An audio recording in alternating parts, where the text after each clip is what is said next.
Sahabat Kompas TV, pada 15 November 2024, Timnas Jepang akan menghadapi Indonesia dalam laga kualifikasi Piala Dunia 2026. Pertandingan digelar di Indonesia ini akan menjadi ujian berat bagi skuad Garuda yang akan mencoba menantang kekuatan tim Samurai Biru yang diunggulkan. Mari kita bahas bersama pengamat sepak bola Akmal Marhali. Oke, Mas Akmal, menjelang pertandingan melawan Jepang nanti pada tanggal 15 November, bagaimana Mas menilai performa timnas Indonesia dalam beberapa laga terakhir? Apa yang perlu diperbaiki untuk menghadapi lawan sekelas Jepang, Mas? Ya, yang pasti Jepang ini tim elit, bahkan bisa disebut sebagai tim superstar ya di kawasan Asia.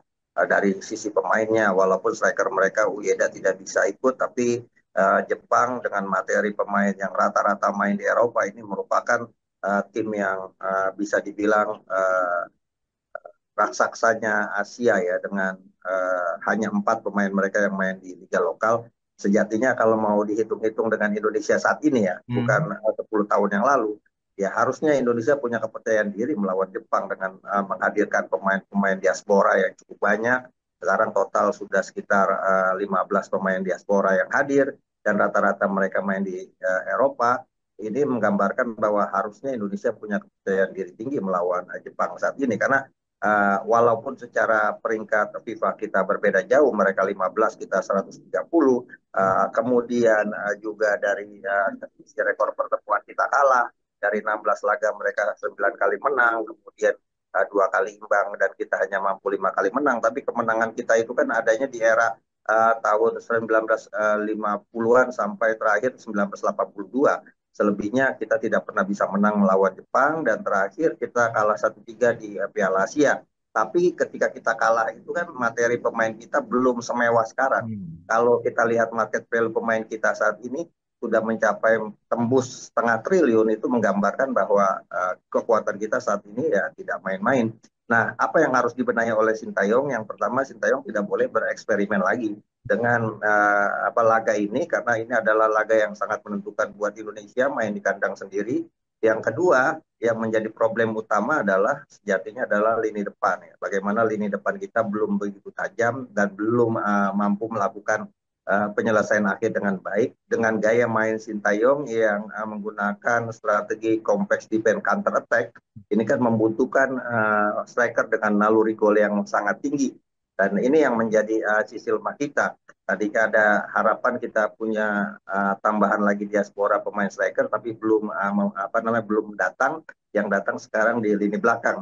Nah, yang menjadi problem juga saat ini dengan hadirnya Kevin Dix menurut saya adalah Sintayong harus mengutak-atik lagi lini belakangnya. Siapa yang mau dimainkan sebagai pemain utama, siapa yang yang akan dimainkan sebagai pemain cadangan.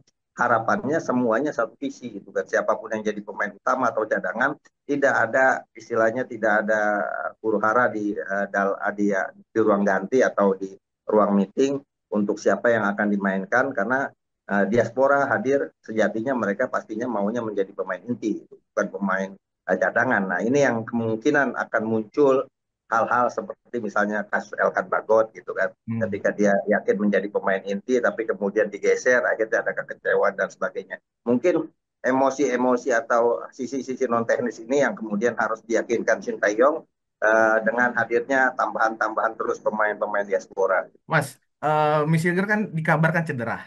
Menurut Mas sendiri, siapa yang akan menggantikannya di lini belakang? Terus kemarin waktu kita melihat melawan Bahrain dan Cina, Elinor Reinders kan dibilang bisa ditempatkan di lini tengah untuk membantu pertahanan. Nah, tapi sekarang melihat daftar skuad resmi yang dipanggil Sintayong untuk melawan Jepang, Elinor Reinders ini Mas masuk ke jajaran penyerang. Apakah ini salah satu strategi Sintayong untuk menambah daya saing timnas, Mas? Ya, yang pertama terkait Mesilgers yang dikabarkan awalnya cedera hamstring, tapi saya lihat semalam sudah mulai main melawan Ayak ya, dari 2-2 walaupun diganti. Ada kemungkinan Mesilgers juga artinya sudah fit ya, sudah dimainkan lah sebuah laga yang sangat berat melawan Ayak. Saya berpikir tadinya ya cederanya Mesilgers hampir sama dengan waktu kita akan terbang ke Bahrain, ada kabar Martin Pas cedera tangan Hmm. gitu kan. Ini saya pikir sayur-sayur yang kemungkinan dimunculkan untuk mengelabui lawan.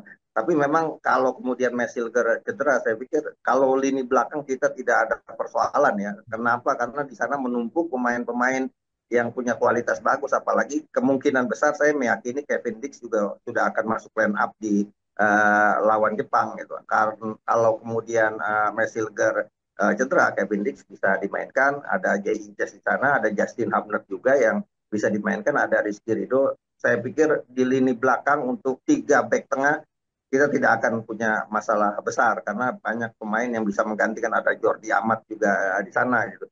Nah, yang menjadi problem adalah yaitu bagaimana apakah kemungkinan Kevin Dix langsung bisa menyatu dengan kawan-kawannya di tim nasional saat ini atau butuh fase adaptasi. Mungkin itu yang harus dicermati oleh Sintayong sehingga kemudian debutnya benar-benar debut manis, jangan sampai kemudian debut karena belum ada apa nama chemistry yang bagus akhirnya jadi apa jadi kesalahan atau blunder di lini belakang.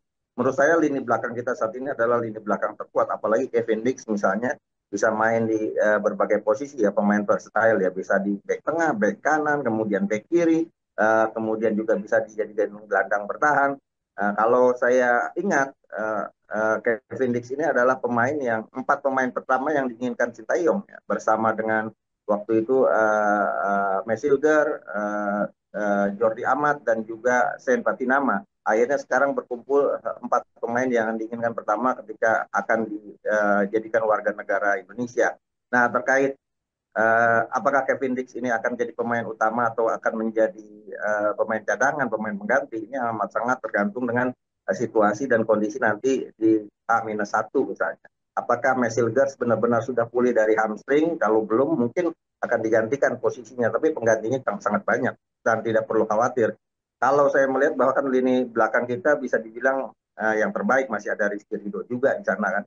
Lini belakang yang terbaik saat ini, cuma permasalahannya apakah yang terbaik di lini belakang kita saat ini mampu meredam agresivitas permainan Jepang. Itu yang menjadi problem. Nah, apa problemnya? Problemnya adalah komunikasi di antar lini gitu. Utamanya di lini belakang antara Martin Paes dengan Kapten Jay Inces dan juga Jay Inces dengan rekan-rekannya di lini belakang, ada Perdong, ada Sandy Walsh. Nah, komunikasi ini yang sangat penting karena Jepang itu mampu memainkan bola-bola dengan kombinasi yang sangat bagus ya, bisa main bola daerah, bisa main satu dua sentuhan, mereka bisa menyerang dari semua lini, dari sayap, dari tengah, bahkan dari belakang pun mereka bisa melakukan penyerangan. Nah, terkait lini belakang saya pikir tidak begitu masalah buat Indonesia.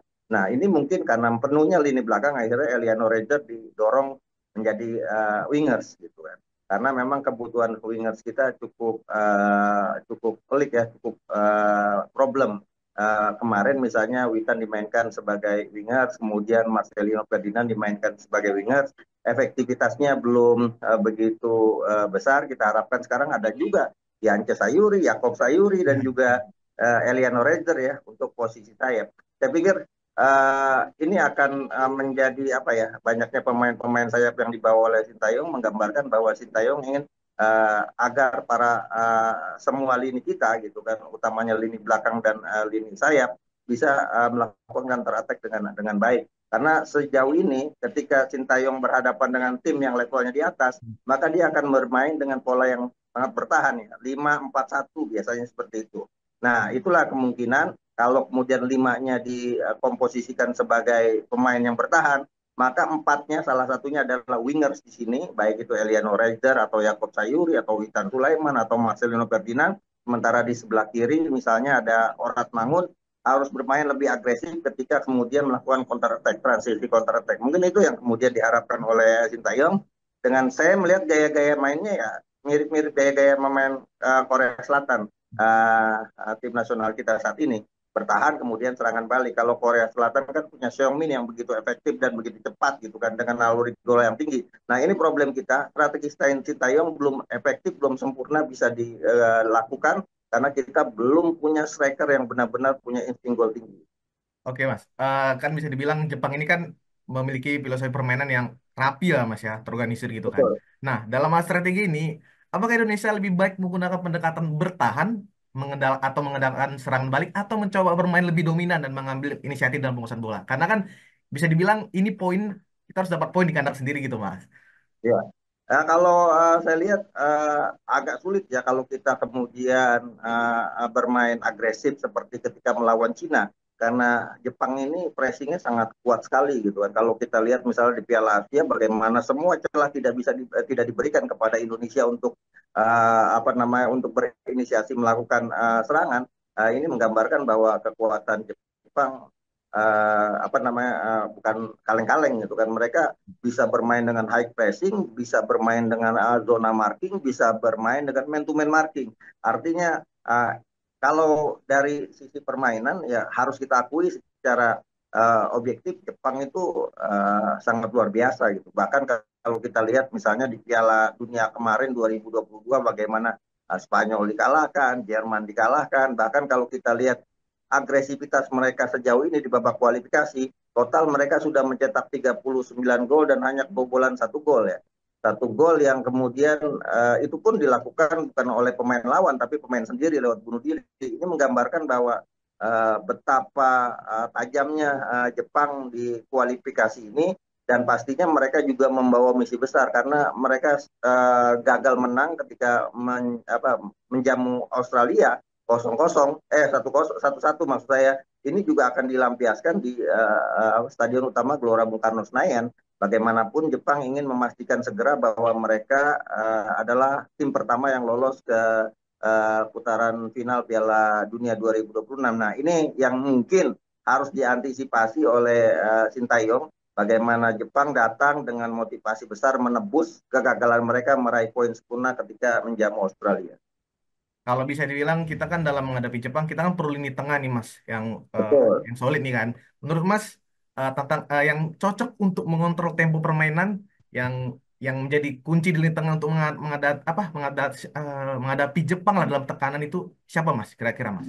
Ya, yang pasti Ivar Jenner tidak bisa main karena akumulasi kartu kuning. Jadi pilihannya jadi terbatas. Kalau kita lihat komposisi pemain yang dibawa Sintayong kan, lini tengah itu tersisa tinggal Nathan Choaon, Tom Hey, kemudian Ricky Kambuaya gitu kan. Untuk posisi tengah plus tentunya Witan Sulaiman dan Marcelino Ferdinand yang kemudian juga ditaruh sebagai penyerang dalam dalam pengumuman pemain 27 pemain yang dibawa.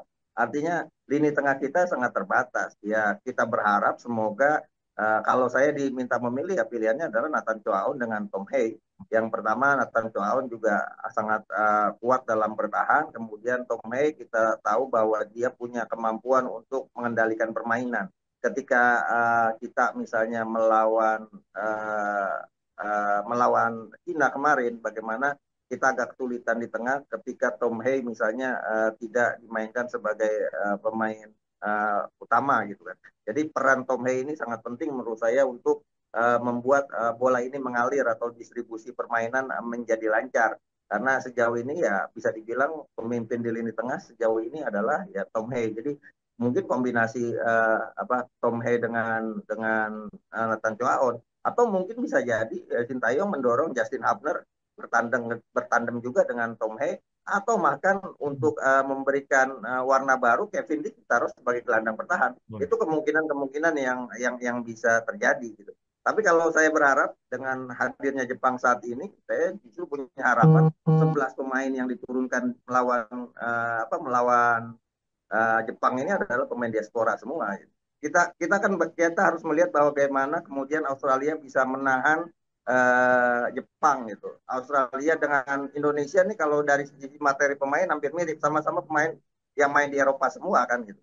Artinya kita harus belajar dari Australia bagaimana bisa meredam Jepang dan salah satunya ya mengandalkan pemain-pemain yang punya pengalaman main di luar negeri. Dan saya pikir kalau diturunkan pemain diaspora semua starting line up-nya ini akan sangat luar biasa dan akan jadi sejarah buat Indonesia.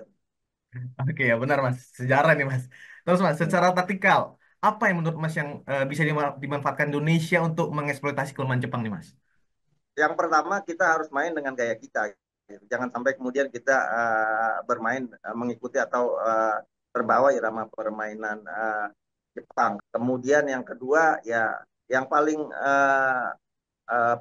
mudah gitu untuk dikurangi adalah ya bagaimana passing-passing error, kemudian juga transisi bermain kita yang kadang-kadang lemah, utamanya adalah ketika kita dari bertahan kemudian menyerang, support dari lini tengah tidak begitu maksimal sehingga banyak peluang yang terbuang. Saya pikir ini yang kemudian harus dibenahi ya. Kita harus bermain dengan apa namanya dengan gaya bermain yang lebih agresif lagi, utamanya dalam melakukan pressing kepada pemain-pemain Jepang.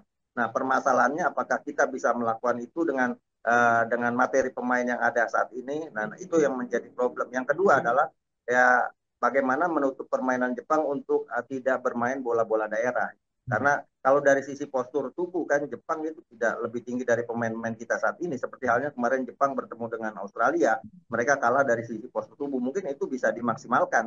Sebagai contoh misalnya ketika kita bisa cetak 1 gol melawan Jepang di Piala Asia lewat lemparan ke dalamnya Pratama Arhan kemudian dimaksimalkan oleh Sandy Walsh. Saya pikir bola-bola atas juga harus bisa dimaksimalkan kita karena itu salah satu kelemahan dari Jepang. Cuma permasalahannya apakah kita tidak punya striker yang seperti Erling Haaland gitu kan yang badan tinggi kemudian bisa menyantap apa bisa mengambil bola. Ada kita punya ya Ramadan Sananta tapi kita harus akui masih butuh jam terbang lebih banyak untuk menjadi pemain yang punya naluri gol tinggi. Ada nggak sih Mas yang pemain yang perlu diwaspadai timnas Jepang atau kita mungkin bisa eh, marking lah kan bisa dibilang Jepang ini dominasi di main sayap nih Mas kayak Mitoma di sayap yang selalu menusuk Mas. Gimana tuh Mas? Ya, kalau bicara siapa pemain Jepang yang harus diwaspadai, ya semuanya harus diwaspadai. Karena semuanya levelnya level tinggi semua gitu kan.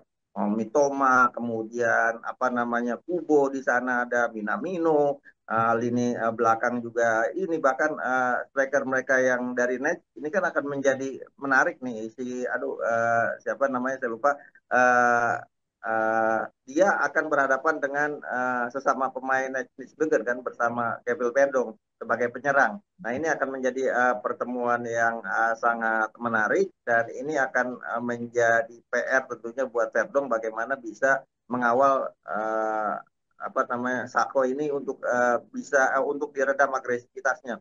Kalau Sintayong kan menyebut Ueda sebagai pemain yang harus diantisipasi karena dia melihat pasti pertandingan terakhir di mana Ueda cetak 2 gol, 1 gol lagi dibunuh diri Justin Hubner, ya, tapi kemudian Ueda kan tidak bisa main. Tapi bagaimanapun kalau lihat materi pemain Jepang, misalnya ya Yuka Nagatomo aja yang sudah rentan sudah termakan usia aja tetap harus diantisipasi karena memang skill individu mereka, kemampuan mereka, reading the game mereka satu sama lain sudah sangat bagus sekali. Jepang ini kan udah tim kelas dunia gitu kan. Jadi siapa yang harus diantisipasi ya semuanya harus diantisipasi. Bahkan kiper pun harus diantisipasi. Zion Suzuki ini gitu kan walaupun kita berharap Zion Suzuki seperti kita ketemu di Piala Asia bikin sedikit blunder gitu kan. Kiper bagus tapi bikin blunder sehingga kemudian menguntungkan kita semua.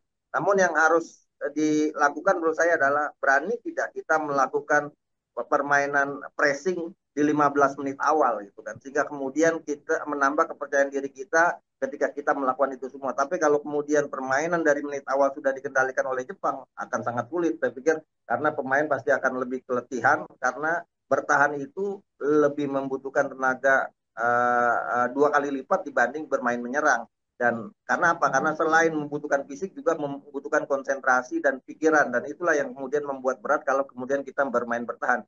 Jadi saya sih berharap 15 menit awal kita bisa berikan tekanan ke Jepang ya. Kalau itu bisa dilakukan, saya pikir Jepang juga akan sedikit hati-hati untuk kemudian melakukan inisiasi serangan karena kita bermain agresif di awal-awal permainan. Nah, ini yang mungkin bisa menjadi senjata. Moga-moga di awal permainan kita main agresif, kita bisa cetak gol dan itu akan menjadi keuntungan. Karena biasanya Sintayong ketika kita sudah cetak gol, dia akan mengubah bermain untuk mempertahankan gol itu Ya. untuk lawan tidak mencetak gol lagi gitu kan. Nah, ini kan gaya-gaya Catenaccio Italia sebenarnya. Pertandingan bola yang sebenarnya kalau buat penggemar bola tidak begitu menarik, tapi sepak bola resultan kan mengedepankan itu. Tidak penting berapa gol yang dicetak, tidak penting permainan indah, yang penting sepak bola resultan itu adalah hasil akhir ya kemenangan. Oke Mas. Mas, pemain Indonesia yang bisa memberi efek kejutan bagi timnas Jepang. Siapa Mas? Ya, saya pikir kalaupun bisa bikin kejutan, saya sih berharap Ragnar Orotmangun bisa kemudian memberikan kejutan buat lini pertahanan Jepang ya. kalau kita bicara, saya tidak kemudian menafikan Rafael Strike, tapi Ragnar ini kan lebih berpengalaman dan lebih matang. Yang pertama itu, yang kedua ya Tom Hay harus bisa menjadi pemain yang selain jadi playmaker, kartu as permainan. Utamanya adalah tendangan-tendangan dari second line atau dari lini kedua, karena membongkar pertahanan Jepang di dalam kotak penalti itu akan sangat sulit, karena itu perlu pemain-pemain yang punya kemampuan untuk melakukan eksekusi dari lini kedua ketika kita buntu dalam melakukan serangan lewat sayap maupun lewat depan. Dan yang saya tunggu adalah pertarungan antara Kelvin Verdong dan juga rekannya di Netsburgen ya, Saito kalau tidak salah. Mas, bisa dibilang kan kita akan melawan Jepang nih di tanggal 15 November. Habis itu kita akan melawan Arab yang bisa dibilang 4 hari. Nah, menurut Mas, di Jepang ini nanti kita melawan Jepang ini apakah kita akan realistis aja nih, kita ambil poin imbang atau kita harus menang gitu? Soalnya kan bisa dibilang waktu kita melawan Arab kita hampir menang nih Mas di kandang Arab. Ya, Apakah Sintayong akan main udah di bertahan aja nih ngambil poin atau kita akan menyerang gitu Mas? ya kita mainnya hari Jumat, semoga dapat berkah Jumat. Itu yang pertama. Yang kedua, saya pikir dengan materi pemain yang ada saat ini, Indonesia harusnya bisa menang. Kan? Cuma permasalahannya, apakah Sintayong bisa meramu tim ini menjadi sebuah kekuatan yang bisa membuat Jepang apa ketar-ketir lah istilahnya. Tapi kan selama ini saya tuh melihat bahwa tim yang levelnya di atas selalu melakukan saywar dengan memberikan pujian. Misalnya Hajime Moriyasu mengatakan tim yang layak mendampingi Jepang di grup C ini untuk lolos langsung Piala Asia adalah Indonesia. Ini sebenarnya bukan pujian terhadap permainan Indonesia, ini sebenarnya saywar yang diberikan mereka agar kita terlena sehingga mereka bisa memenangkan pertandingan. Dan menurut saya ketika kita bisa bermain cukup baik melawan Australia, kita juga harusnya bisa bermain juga cukup baik ketika berhadapan dengan Jepang, karena gaya Australia dan Jepang sejatinya mereka dua-duanya adalah negara yang paling difavoritkan bisa lolos langsung ke putaran final selain Arab Saudi. Nah, dengan materi pemain yang ada saat ini harusnya kita harus percaya diri bisa menang melawan Jepang gitu. Kalau kemudian misalnya generasi Z kan tidak peduli dengan sejarah gitu. Kita punya sejarah 5 kali menang lawan Jepang, salah satunya kita bisa kalahkan Jepang 7-0 pada 11 Agustus 1968 gitu kan. Artinya itu kan bisa jadi stimulan, walaupun orang bicara itu kan dulu beda sama sekarang. Tapi itu bisa jadi stimulan bahwa Jepang itu bisa kita kalahkan. Artinya kita tidak boleh khawatir, kita kita tidak boleh inferior bertemu dengan Jepang, walaupun kalau saya termasuk generasi yang realistis, kita bisa tahan imbang Jepang aja sudah sebuah prestasi ya. Ya. Kemudian juga walaupun kemudian kita kalah dengan skor tipis, itu sudah prestasi buat Jepang, buat Indonesia, karena bagaimanapun kalau kita lihat Jepang, Cina saja dikalahkan 7-0, Qatar dikalahkan 5-0, Arab Saudi dikalahkan 2-0. Ya kita kalau bisa di bawah mereka itu, ini sudah sebuah prestasi buat Indonesia saat ini. Dan harapannya sih semoga ya seperti jelang-jelang kemerdekaan Republik Indonesia 1945, semoga Jepang menyerah bersyarat tanpa syarat di Stadion Utama Gelora Bung Karno Senayan. Oke, Sa. Mas. Oke. Kita agak keluar dikit nih Mas ya. Kan tadi udah Mas tentang bola. Kita soal naturalisasi nih Mas sedikit. Kemarin kan sempat ramai Mas anggota DPR kritik naturalisasi Mas.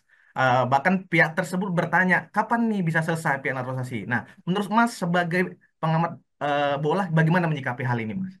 Ya kritik itu penting ya menurut saya. Jangan kemudian kawan-kawan yang mengkritisi semuanya kan akhirnya jadi korban kritik. Karena menyuarakan kita untuk kemudian mengarahkan sepak bola kita ke arah yang komprehensif ini kan penting juga.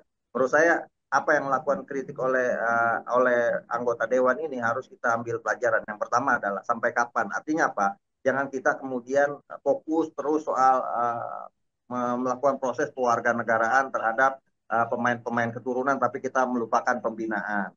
Batas waktu juga harus ditentukan. Jangan sampai kemudian nanti akhirnya kita selalu ngambil jalan pintas. Kita kan tidak tahu sewaktu-waktu misalnya pelatih berganti, pasti akan berganti komposisi pemain juga. Sebagai contoh misalnya ketika Luis Mia pegang tim nasional, langganannya adalah Stefano Lillipali gitu kan. Hmm. Kemudian langganannya adalah Alberto Gonçalves ketika Hmm. itu. Tapi kemudian ketika Luis Mia pegang kendali, kan berubah komposisi pemainnya. Bahkan sampai sekarang Stefano Lillipali tidak pernah dilirik gitu kan. Ezra Walian juga tidak pernah dilirik, walaupun Ezra Walian saat ini kalau dilihat di Liga 1 sedang on fire. Bahkan Sadil Ramdhani juga tidak dilirik, walaupun di Sabah saat ini juga sedang bagus-bagusnya gitu. Artinya pelatih punya kriteria tertentu, bahkan pelatih punya standar-standar tertentu dalam memainkan strateginya. Bukan mustahil misalnya sewaktu-waktu di tengah jalan Sintayong tidak lanjut, ini kan pastinya akan ada perubahan pemain. Jangan sampai kemudian pelatih baru ke depan juga berpikirnya, sudah kita cari aja yang di luar negeri gitu kan.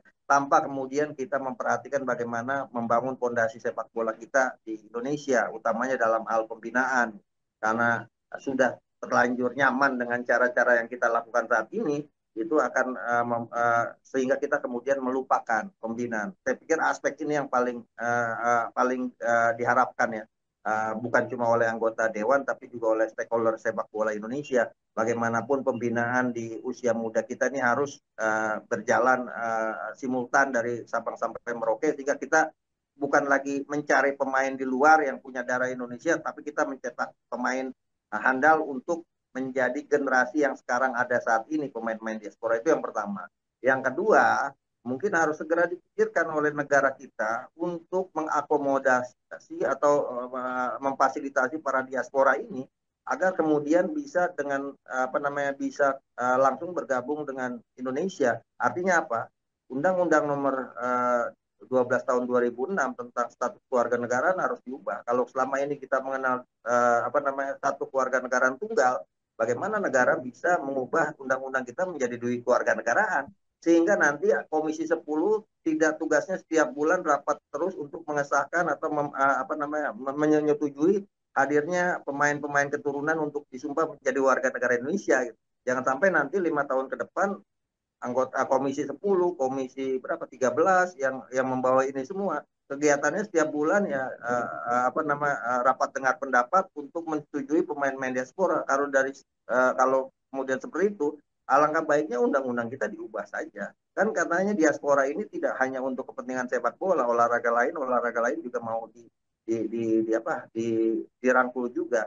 Jadi kalau mau melakukan itu, saya pernah mendengar Pak Luhut bin Sarpanjaitan menyampaikan itu ketika berkunjung ke sebuah negara terkait pertemuan mereka dengan diaspora. Bagaimana mengubah status keluarga negaraan kita dari tunggal menjadi dua keluarga negaraan. Saya pikir ini akan lebih kemudian tidak menghadirkan kontroversi-kontroversi yang terjadi sekarang. Karena bagaimanapun itu kan akan memakan pembiayaan juga, biaya administrasi dan sebagainya dalam proses-proses ini. Tapi kalau kemudian undang-undang diubah, saya pikir ini akan menjadi lebih efektif dan lebih efisien lah dibanding kita harus melakukan proses kewarganegaraan yang kemarin misalnya Mesilger dan Eleanor Rieder dari Belanda, dari Den Haag, kemudian kemarin Kevin Dick dari Denmark gitu kan, sehingga tugas-tugas macam ini tidak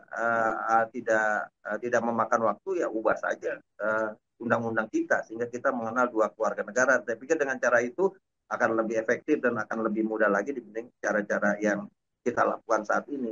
Dan sekali lagi ya wajar kalau kemudian banyak yang mengkritisi, karena bagaimanapun kritik yang mereka sampaikan adalah bagian dari kecintaan mereka terhadap Indonesia, dan kita harus berikan apresiasi juga, karena sekarang kan kritik ini dibungkam dengan buzzer-buzzer sehingga pada takut. Saya pikir kritik itu penting. Kenapa penting? Karena disitulah separuh dari penyelesaian masalah. Paruhnya lagi ya kerja kerasnya para stakeholder sepak bola Indonesia gitu. Oke, Mas kan sudah banyak dinaturalisasi nih. Menurut Mas, kira-kira berapa lagi yang butuh dinaturalisasi dan pemain dan posisi apa nih, Mas? Ya, kalau kita lihat sekarang kan sudah 15 Hmm. dengan prestasi sepak bola kita yang sedang bagus saat ini ya. Pastinya siapapun mereka yang sudah tidak punya kesempatan main di tim nasional negaranya, atau saya sering menyebutnya dengan situasi delusional gitu kan. Pasti mereka berminat untuk main di tim nasional Indonesia. Dan semakin banyak orang yang akan tertarik untuk main di tim nasional Indonesia ketika sudah tidak punya pilihan. Sebagai contoh misalnya ya, saya tidak ingin mencontohkan di Indonesia, konteksnya Greenwood misalnya. Kemarin ketika pergantian pelatih Inggris dari Southgate ke Tuchel, Greenwood, kemudian saya ingin bertemu dengan Tuchel untuk menanyakan apakah saya punya peluang untuk main di tim nasional Inggris. Kalau saya tidak punya peluang, maka saya akan main di negara kelahiran saya, benua Afrika kan seperti itu. Artinya potensi itu pun bisa juga terjadi. Misalkan sekarang misalnya ada oleh Romani yang digadang-gadang untuk menjadi striker, Ya, tapi kan dia masih berpikir bisa nggak saya masuk tim nasional Belanda? Kalau masih bisa, maka kemudian dia masih berpikir-pikir dan itu pun yang terjadi misalnya dulu dengan Justin Hubner gitu kan. Dia sempat latihan bersama tim nasional U20 Indonesia, tapi kemudian balik main di tim nasional Belanda, tapi kemudian tidak terpilih, akhirnya baru menyetujui Mesilger salah satunya kan, termasuk Kevin Dix gitu kan. Artinya apa? Artinya ya harus kita akui bahwa ini pilihan kedua, walaupun memang secara kemampuan teknis mereka lebih baik. Nah, karena itu dengan kemudian banyaknya sekarang kan brand ambasador kita di luar negeri dengan hadirnya diaspora ini, maka akan semakin banyak diaspora yang berminat menjadi pemain tim nasional Indonesia. Nah, karena itu sekarang harus lebih efektif dan lebih selektif. Jangan semua yang kemudian ingin menjadi warga negara dipenuhi semuanya gitu. Sehingga Hmm. kemudian sekarang saya mengatakan kenapa sekarang kita tidak melakukan apa namanya pewarganegaraan dengan efektif. Karena apa? Karena kita berat di belakang sekarang. Belakang kita itu luar biasa banyak. Sementara lini tengah dan lini depan itu menjadi problem. Hmm. Artinya ke depan PSSI kalau kemudian ada yang mau jadi warga negara Indonesia, para diaspora-diaspora yang di luar negeri harus lebih selektif. Pilihlah pemain yang sesuai dengan kebutuhan saat ini. Sehingga kemudian ini akan menjadi sebuah tim yang bisa dikatakan the dream team. Depannya tajam, tengahnya kokoh, tengahnya kreatif, belakangnya kokoh gitu. Jangan sampai kemudian apa namanya kita siapapun yang mau kemudian kita lihat karena main di Eropa atau di luar negeri akhirnya kita lihat bagus kan belum tentu juga gitu. Karena ada juga kalau saya melihat bahwa sejauh ini yang baru luar biasa ya dari nama-nama pemain ya Jay Chess, kemudian Kelvin Perdong, Mesilger dan juga Tom Hay ya. Yang lain standarnya menurut saya masih biasa-biasa saja. Dan itu kan mereka hadirnya generasi berikutnya, bukan generasi awal. Setelah melihat ada potensi Indonesia lolos ke Piala Dunia. Salah satu sebab banyak pemain keturunan yang ingin jadi warga Indonesia adalah karena saat ini prestasi sepak bola kita lagi bagus-bagusnya. Kita punya peluang ke Piala Dunia. Ini yang pertama. Jadi PSSI harus lebih selektif lagi dalam mengambil kebijakan ini, utamanya ambil pemain yang sesuai dengan kebutuhan yang ada saat ini. Bahkan sekarang kan ada tuh saya baca tuh Leo Gocho, strikernya Oh ya, ya, apa ya. Borneo FC, kemudian David da Silva bahkan udah kasih kode siap menjadi Ya, warga siap. negara Indonesia Ya, gitu. ya. Artinya bahkan siapapun yang ada di Indonesia saat ini pemain asing kalau tawarin apa namanya menjadi warga negara Indonesia dengan uh, apa namanya dengan iming-iming main di tim nasional, saya pikir mereka pasti akan melakukan itu. Sama juga dengan warga negara Indonesia diaspora yang ada di luar negeri ketika kemudian ditawarkan main di tim nasional Indonesia, ya pasti mereka akan punya keinginan yang sangat kuat menghadirkan itu. Karena apa? Karena kesempatan mereka main di negara kelahiran mereka praktis sudah tertutup gitu. Sehingga kemudian yang paling penting saat ini adalah bagaimana kita lebih selektif. Sekarang kebutuhannya apa? Tengah dan depan. Maka itu yang harus dipenuhi. Walaupun yang antri misalnya pemain belakang banyak sekali ya kita harus lebih selektif dalam mengambil pemain-pemain diaspora saat ini. Karena jangan sampai kemudian nanti akhirnya penuh dan kita juga bingung sendiri mau diperdayakan sebagai apa pemain-pemain ini ke depannya karena pastinya sekarang kan kenapa orang memberikan perhatian luar biasa karena memang kebetulan prestasinya lagi tinggi lagi bagus gitu kan sehingga ketika prestasi lagi bagus jadi omongan di mana-mana jadi menghadirkan ketertarikan diaspora untuk main di tim nasional Indonesia tapi kan sepak bola ini tidak selalu kita ada di atas gitu. Sewaktu-waktu kita akan grafiknya menurun, ada sedikit penurunan prestasi misalnya, dan itu akan menjadi bom waktu kalau kita tidak bisa mengelolanya dengan baik. Gitu. Nah ini kan uh, harus dipikirkan juga oleh federasi kita bagaimana meramu potensi-potensi masalah ke depan setelah proses-proses ini dilakukan. Ini terakhir nih Mas, Hmm. prediksi timnas melawan Jepang dan juga kan kita akan bertanding di GBK nih Mas. Pasti ekspektasi masyarakat Indonesia itu besar Mas. Mas ada pesan mungkin disampaikan gitu? Ya, ekspektasi dan harapan pasti besar kita sebagai pecinta sepak bola Indonesia saat ini, apalagi dengan apa namanya dengan kehadiran banyak pemain-pemain kelas Eropa yang hadir, pastinya ekspektasi sebagian besar itu yang saya sebut sebagai bom waktu ya. Kalau kemudian ekspektasi kita tidak terjawab seperti kemarin kan kita marahnya luar biasa ketika kita punya harapan besar kita bisa mengalahkan Cina, tapi bahkan sebaliknya kita justru dikalahkan oleh Cina.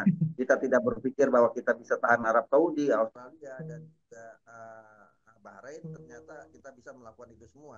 Artinya kita juga harus realistis, Jepang ini tim yang sangat bagus sekali dan pastinya mereka datang juga bukan untuk jalan-jalan ke Indonesia atau bernostalgia ketika mereka menyerahkan kemerdekaan Indonesia pada 1945.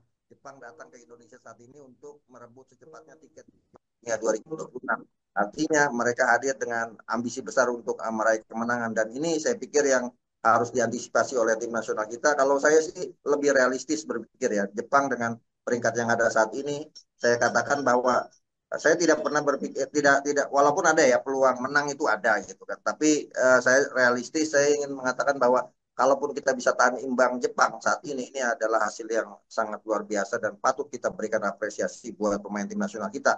Kalaupun kemudian jelek-jeleknya kita kalah misalnya, ya kalah dengan skor tipis juga sudah merupakan prestasi buat tim nasional Indonesia. Karena sebenarnya kuncian kita untuk lolos ke babak keempat Piala Dunia 2026 ini, kualifikasi, itu bukan melawan Jepang, juga bukan melawan Arab Saudi, tapi kunciannya nanti melawan Bahrain dan Cina. Gitu.